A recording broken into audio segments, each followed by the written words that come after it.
పిల్లల్ని చూసుకోవాల్సి వస్తుందని మాత్రం అనుకోలేదు. ఇప్పుడైతే ప్రజెంట్ లత హాస్పిటల్లోనే ఉంది. అందుకోసమే నేను పిల్లలకు నీళ్లు పోయడానికి ఇంటికైతే తీసుకొని వచ్చిన. పిల్లలు అక్కడ చిరాక ఇబ్బంది పెడుతున్నారు కాబట్టి ఎవరు లేరు చూసుకోవడానికి. ఎవరైనా ఉంటే కొంచెం బాగుండేది. లేని వాళ్ళ గురించి ఆలోచించి ఉన్న వాళ్ళకు ఇబ్బంది పెట్టడం నాకైతే ఇష్టం లేదు కాబట్టి తెలుసాలండి. కాకపోతే వాళ్ళు ఎందుకు ఏడుస్తున్నారో ఏంటో కూడా అంత గెస్ చేయలేమన్నమాట. అంతా ఉండదు. ఒక మదర్ అయితే ఎందుకు ఏడుస్తున్నారు, ఎందుకు నవ్వుతున్నారు, ఎందుకు ప్రాబ్లం అవుతుంది వాళ్ళకు, ఒక చీమ కొడితే కూడా తల్లి కనుక్కోగలుగుతుంది, మనం కనుక్కోలేము. అది తేడా. బొమ్మలన్నీ ఇందులో వేసి పెట్టింది. అట్లా జరిగింది, మీ అందరికీ తెలుసు. ఏడ్చొద్దు అమ్మ వచ్చేదాకా ఏడ్చొద్దు. ఎన్ని బొమ్మలు చూడండి. అమ్మ వచ్చాది, మీరు ఏడ్చొద్దు. పాస్ వచ్చినావా? మా నాయన పాస్ వచ్చినాడే రోజు. అమ్మమ్మ పడతావయ్యా. చూడండి వాళ్ళ అమ్మ లేకపోతే ఎంత ఇబ్బంది అవుతుందో. ఎంతైనా తల్లి ఉంటే అన్ని రకాలుగా అన్నీ చూసుకుంటుంది. నేను అబ్బాయినైనా కూడా మనకు స్ట్రెంత్ ఉన్నా కూడా మనం మాత్రం పట్టుకోలేము, హ్యాండిల్ చేయలేము. ఎన్ని బొమ్మలు వేసినా కూడా వాళ్ళు అటొక దిక్కు ఇటొక దిక్కు పరిగెడతానే ఉన్నారు. బాబు మాత్రం చూడండి కెమెరా దిక్కే వస్తున్నాడు. ఎందుకంటే లతను రేపు డిశ్చార్జ్ చేస్తున్నారు కాబట్టి. ఓ నాయన వద్దు నాయన, మళ్ళీ పోదాంలే అమ్మ దగ్గర పోదాం. ఈ బొమ్మలు చూడు నాయన, ఈ బొమ్మలు చూడు. లతను రేపు డిశ్చార్జ్ చేస్తున్నారు కాబట్టి ఈ బ్లాగ్ అయితే చేస్తున్నా. పిల్లల్ని ఇంటికి అయితే ఎందుకు తీసుకొని వచ్చినా అంటే నీళ్లు పోసుకొని తీసుకొని పోవాలని. కాకపోతే ఒక్కరిని ఎట్లా పోసుకోవాలని నాకు ఏం అర్థమవుతలేదు. ఎవరైనా పక్కింటి అక్కలోనే హెల్ప్ అడిగితే సరిపోతుంది. ఎందుకంటే ఒక్కరిని పట్టుకోవచ్చు. పాప నా దగ్గర ఉంటుంది. పాప పట్టుకొని అదో ఇదో ఆడిపించుకుంటే బాబు అట్లా పరిగెడతానే ఉన్నాడు అనమాట. బాబు పరిగెడతానంటే పాపని ఇక్కడ వేసి మళ్ళీ బాబుని పట్టుకునేలోపు పాప లేచి వెళ్ళిపోతానే ఉంటుంది. ఇంట్లో అందరం ఉన్నప్పుడు అమ్మమ్మ ఇట్లా ఆడుకుంటే బాగుంటుంది. ఇంట్లో ఎవరు లేకపోయేసరికి వద్దుమా ఇక్కడ పాచి వచ్చింది మా తమ్ముడు, క్లాత్ వేసినాలే నేను. కొంచెం అయితే టెన్షన్గానే ఉందండి. ఎందుకంటే ఏం చెప్పాలో కూడా ఏం అర్థమవుతలేదు. మా ప్రతి ఒక్క ఎమోషన్ని కూడా మీతోటే పాల్పంచుకుంటున్నాం కాబట్టి ఈ వీడియో అయితే చేస్తున్నా. ఓం తల్లులా ఓమ్మా లేదు ఆడుకో తల్లి. ఇగో అమ్మ కాదు. రేపు లతను డిశ్చార్జ్ చేసే వరకు నా పరిస్థితి మాత్రం ఇట్లానే ఉంటుంది. ఇప్పుడు ఒక అరగంటలో మళ్ళీ హాస్పిటల్కి అయితే బయలుదేరి వెళ్ళాలి. వీళ్ళకి నీళ్లు పోసుకొని తీసుకొని పోతే సరిపోతుంది. రాత్రి అంతా కిచికిచి చేస్తానే ఉన్నారు, అసలు నిద్ర పోలేదు. ఎందుకంటే నీళ్లు పోయేది పిల్లలు పడుకోరు కదా. మనమంటే ఒకరోజు స్నానం చేయకపోయినా కూడా భరించగలుగుతాం, కానీ పిల్లలు మాత్రం ఏ రోజుకి ఆ రోజు ఫ్రెష్గా ఉంటేనే బాగుంటారు కాబట్టి వాళ్ళకు కూడా మంచిగా నిద్ర పడుతుంది. నిద్ర లేదు ఏం లేదు, రాత్రి అంతా ఏడుస్తూనే ఉన్నారు, ఎత్తుకొని తిరుగుతూనే ఉన్నాం హాస్పిటల్లో. వాళ్ళేమో స్టాఫ్ ఏమంటున్నారంటే పిల్లల్ని ఏడ్చనివ్వకండి, పక్క పేషెంట్లకు డిస్టర్బ్ అవుతుందని అంటున్నారు. ఏం చేస్తాం, మనము పెద్దోళ్ళకైతే చెప్పి ఏడవద్దు అంటే ఊరుకుంటారు. చిన్నపిల్లలకి ఏం తెలుస్తుంది. వీళ్ళని ఒక్కరిని అటు తీసుకొచ్చి ఇక్కడ వేసేలోపు ఇంకొకరు పరిగెడుతున్నారు, ఇంకొకరిని తీసుకొచ్చి ఇక్కడ వేసేలోపు వీళ్ళు పరిగెడుతున్నారు. ఒకరు ఇటు ఒకరు అటు పరిగెడుతుంటే అయితే నాకైతే పిచ్చి లేస్తుంది.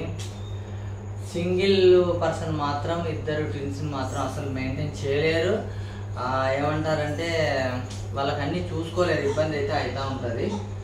కాకపోతే మదర్ మాత్రము ఇద్దరైనా ముగ్గురైనా నలుగురైనా 10 మందినైనా కూడా అందరినీ కూడా చూసుకోగలుగుతుంది, అంత స్ట్రెంత్ ఉంటుంది. లేడీస్ ఏముందిలే అని అనుకునే వాళ్ళు అనుకుంటారు. కాకపోతే లేడీస్ హ్యాండిల్ చేసినట్టుగా మాత్రం ఎవరు ఈ భూప్రపంచం మీద మాత్రం ఎవరు హ్యాండిల్ చేయలేరు. మళ్ళీ ఇది కూడా అనుకుంటారు, నువ్వు చెప్పాలన్నా లేడీస్ గురించి అని అనుకుంటారు. నేను చూసినంత వరకు, నాకు తెలిసినంత వరకు అయితే నేను చెప్తున్నా, లేడీస్ ఇస్ బెస్ట్ అండి. ఎన్ని ప్రాబ్లమ్స్ వచ్చినా ఎంత వచ్చినా కూడా ఓర్చుకోగలుగుతారు. మనము అంత హ్యాండిల్ చేయలేము. ఇప్పుడు ఇద్దరు పిల్లల్ని 1 డే చూసుకోవాలంటే ఎంత ప్రాబ్లం అయిపోతుందో. అందులో వీళ్ళు పాకుతున్నారు కాబట్టి ఒకళ్ళు అటు పరిగెడుతున్నారు, ఒకరు ఇటు పరిగెడుతున్నారు, చాలా ఇబ్బంది అవుతుంది. కాకపోతే కొద్దిసేపు ఒక 5-10 నిమిషాలు మాత్రం అట్లా ఆడుకుంటున్నారండి. ఇది రేపు అతను డిశ్చార్జ్ చేస్తున్నారని మాత్రం వీడియో అయితే చేస్తున్నా. ఒక పక్క హ్యాపీనెస్ ఉంది, ఒక పక్క బాధ ఉంది. ఎందుకంటే ఇద్దరు పిల్లల్ని చూసుకోవడంలో, వీళ్ళకు ప్రతి ఒక్కటి కూడా చేయడంలో చాలా ప్రాబ్లం అవుతుంది. ఏదైనా కూడా మన మంచిగా కదా. రాదులేమ్మా, లేదులేమ్మా, అది తీసుకొని ఈ బొమ్మల్ని పట్టుకొని అట్ట పోతానే ఉంటారు అనమాట. ముందు ఆడుకున్నట్టుగా అనిపిస్తుంది, కాకపోతే లేదు, అటు వెళ్ళిపోవడమే, పక్కకి వెళ్ళిపోతానే ఉన్నారు అన్నమాట. హ్యాండిల్ చేయడం అయితే పిల్లల్ని చాలా కష్టం అండి. లేడీస్కి ఏముంటుంది, ఇంట్లో పని ఉంటుంది, పిల్లల్ని చూసుకోవడం ఉంటుంది, ఆ వంటలు చేయడం ఉంటుంది అని అనుకుంటారు. కానీ వాళ్ళు పొద్దున 5 గంటల 4 గంటల నుంచి లేచి ఇక రాత్రి 10-11 దాకా కూడా వాళ్ళకు క్లీనింగ్, తుడవడము, వంట చేయడం ప్రతి ఒక్కటి ఉంటుంది. అది తెలిసిన వాళ్ళు మాత్రం లేడీస్ని మాత్రం చులకన చేసి మాట్లాడరు. ఎందుకంటే వాళ్ళు చాలా స్ట్రగుల్ ఫేస్ చేస్తూ ఉంటారు. వాళ్ళు చాలా స్ట్రగుల్ పడుతూ ఉన్నా కూడా అన్ని పక్కన పెట్టేసి మన ఇల్లు ఎట్లా హ్యాండిల్ చేసుకోవాలి, ఎంత బాగా చూసుకోవాలని అనుకుంటూ ఉంటారు. వాళ్ళకైతే హ్యాట్స్ ఆఫ్ అండి ప్రతి ఒక్క లేడీస్ కూడా. ఈవెన్ అతను మాత్రం రేపు డిశ్చార్జ్ చేస్తున్నారు. కొంచెం ప్రాబ్లం అవుతుంది ఇద్దరు పిల్లల్ని పట్టుకొని చూసుకోవడము. ఇప్పుడు వాళ్ళకి నీళ్లు పోయాలంటే పెద్ద టాస్క్ అండి. ఎందుకంటే ఆ నీళ్ళు పోసేటప్పుడు కూడా వాళ్ళు అటు ఇటు తొంగుతూ ఉంటారు కాబట్టి పక్కింటి అక్కలను అడుగుతా అని చెప్పినా మీకు ఇంతకుముందు కూడా. ఇప్పుడు అదే చెప్తున్నా, అక్కయ్య ఒకప్పుడు వచ్చి నీళ్ళు పోయండి అని చెప్తా. రేపు లత ఇంటికి వచ్చిన తర్వాత అంత అయితే ఏముండదు. ఒక 2-3 డేస్ వరకు లతను చూసుకోవడానికి ఎవరో ఒకరు వాళ్ళు ఉంటారు కాబట్టి అంత ప్రాబ్లం అయితే అంత ప్రాబ్లం అయితే ఏముండదు. తర్వాత మళ్ళీ లత కోరుకున్న తర్వాత అంతా మామూలుగా ఉంటుంది. అది ఓమ్మా బాగుందా, అది బాగుందా తల్లి, బాగుందా అమ్మ, పోదమ్మా పోదమ్మా తల్లి, పోదమ్మా. అదండి పిల్లల నీళ్ళు పోసుకొని పోవడానికి. నేను కూడా అంత చిరాకుగా ఉంది. కాకపోతే ఇక ఎవరు లేరు చూసుకోవడానికి, ఎవరైనా ఉంటే కొంచెం బాగుండేది. లేని వాళ్ళ గురించి ఆలోచించి ఉన్న వాళ్ళకు ఇబ్బంది పెట్టడం నాకైతే ఇష్టం లేదు కాబట్టి తెలుసాలండి. కాకపోతే వాళ్ళు ఎందుకు ఏడుస్తున్నారో ఏంటో కూడా అంత గెస్ చేయలేము అనమాట, అంతా ఉండదు. ఒక మదర్ అయితే ఎందుకు ఏడుస్తున్నారు, ఎందుకు నవ్వుతున్నారు, ఎందుకు ప్రాబ్లం అవుతుంది, వాళ్ళకు ఒక చీమ కుడితే కూడా తల్లి కనుక్కోగలుగుతుంది, మనం కనుక్కోలేము. అది తేడా. బొమ్మలన్నీ ఇందులో వేసి పెట్టింది, అట్లా జరిగింది, మీ అందరికీ తెలుసు.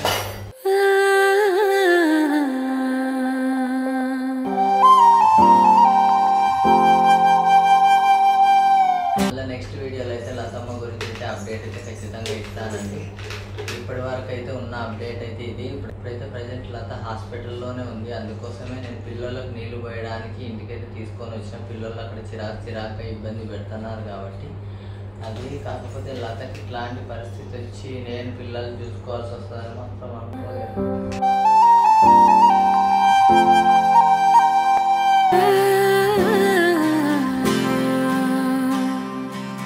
మళ్ళీ మీకైతే నెక్స్ట్ బ్లాగ్ అయితే చేసి పెడతానండి. లతమ్మ ఇంటికి వచ్చిన తర్వాత నెక్స్ట్ అప్డేట్ అయితే ఇస్తాను. మరి ఉంటాము, బాయ్.